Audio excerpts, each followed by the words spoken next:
વાઘોડિયા ચોકડી પાસે એક શાકભાજી લઈને આવતા ઓટો ચાલકને કાર ચાલકે ટક્કર મારતા ઓટો ચાલકનું ઘટના સ્થળ ઉપર જ મોત નીપજ્યું હતું।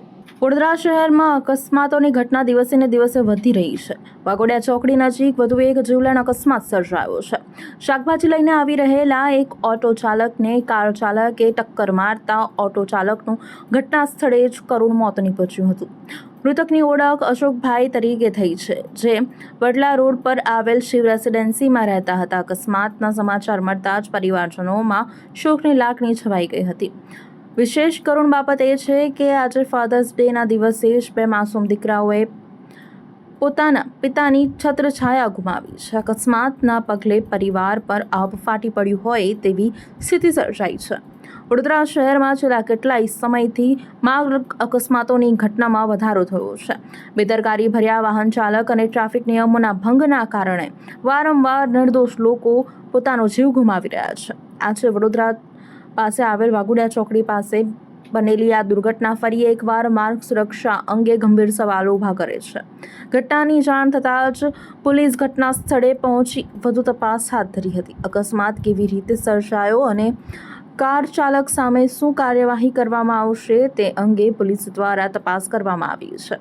મૃતક અશોકભાઈના નિધનથી તેમના પરિવારજનો, સ્નેહીજનો અને સ્થાનિક રહીશોમાં શોકની લાગણી વ્યાપી ગઈ છે। અહીંયા શિવ રેસિડેન્સીમાં રહે છે એ અશોકભાઈ કરીને એમનું નામ છે, અશોક અંકલ છે, અમારા પડોશી છે। અમે લોકો ખાલી ઓળખીએ છીએ એમને। અમને ખબર પડી કે અહીંયા એમનું એક્સિડન્ટ થયું છે, અમે લોકો ફટાફટ જોવા આવ્યા 108 બોલાવવા માટે, પણ જ્યાં સુધી આવ્યા ત્યાં સુધી અમે મૃત્યુ પામી ગયા હતા, કારણ કે એક્સિડન્ટ જ એટલું જોરથી થયું છે। ટેમ્પાનું 2 પાર્ટ્સ થઈ ગયા છે, એટલું જોરથી ઠોકી છે। આ ઇલેક્ટ્રિકલ ટેમ્પો છે, ઇલેક્ટ્રિકલ ટેમ્પોની સ્પીડ કેટલી હોય 20 કે 30, એ શાંતિથી રાઈટ સાઈડથી એપીએમસી માર્કેટથી આવતા હતા, એમને આ ગાડીએ ઠોક્યું છે। અડધી બોડી પાર્ટ અહીંયા પડી છે, અડધી બોડી પાર્ટ ત્યાં ઉછળીને પડી છે, અને લાશ એક જીવતા માણસને લાશ બનાવી દીધું ને ત્યાં એમને મારી નાખી। અમીર લોકો ખાલી ગાડી ફાસ્ટ લઈને ચલાવવા માટે નથી હોતા, ગાડી લીધી છે તો પછી શાંતિથી ચલાવો ને। બધાને જીવવાનો હક છે અને બધાને ચાલવાનો હક છે। એક તો રોંગ સાઈડથી બધાને જવાનો અહીંયા રસ્તો બનાવી દીધો, આટલા મોટા મોટા ઘર બનાવી દીધા છે, રસ્તા ક્યાં છે? રોંગ સાઈડ પર તમે લોકો ચાલશો, રોંગ સાઈડ પર એક ટ્રક બી ચાલે છે ફાસ્ટમાં, કાર બી ચાલે છે ફાસ્ટમાં, કોઈને મારીને જીવીને તમે લોકો કેવી રીતે સુખી રહેશો?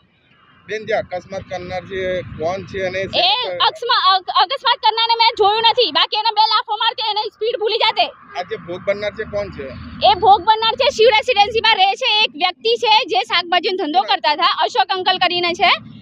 એ શાકભાજીનો ધંધો કરતા હતા, એપીએમસી થી સવારમાં માર્કેટથી આવતા હતા, ઘરે જતા હતા। અહીંયા તરસાલી પાસે રહે છે શિવ રેસિડેન્સીમાં, વડોદરાવાળા રોડ પર। અશોકભાઈના ફેમિલીમાં કેટલા જણા? એમની વાઈફ છે અને એમના નાના છોકરાઓ છે। હવે છોકરા છે છોકરી છે મને એટલું બધું ખબર નથી, બટ એમના નાના છોકરા છે। ગુજરાન નામ પર ચાલતું આ શાકભાજી પર જ ગુજારા ચાલતું હતું, રોજ બિચારા ધંધો કરતા હતા યાર।